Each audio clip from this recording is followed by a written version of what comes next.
Sampurasun Baraya.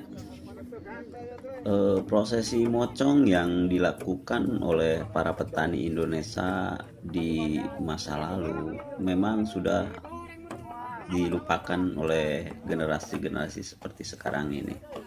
Hanya ada di beberapa tempat saja yang masih memakai prosesi atau adat istiadat mocong, terutama di suku-suku adat yang berada di belahan barat Pulau Jawa, tentunya di suku Baduy Banten dan Ciptaglar Sukabumi. Mocong sendiri adalah prosesi dari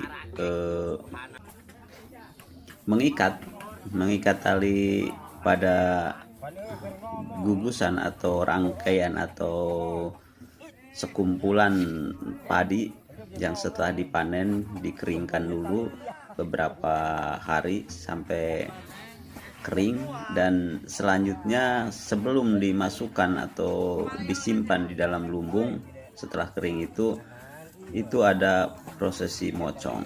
Mocong sendiri adalah prosesi atau adat istiadat petani tempo dulu yang merupakan prosesi yang wajib dilakukan oleh para petani. Ya, tentunya ini banyak sekali generasi sekarang yang tidak tahu prosesi mocong itu. Nah, untuk lebih lanjutnya Baraya bisa nanti simak di video selanjutnya tentang mocong. Salam sehat dan lestari.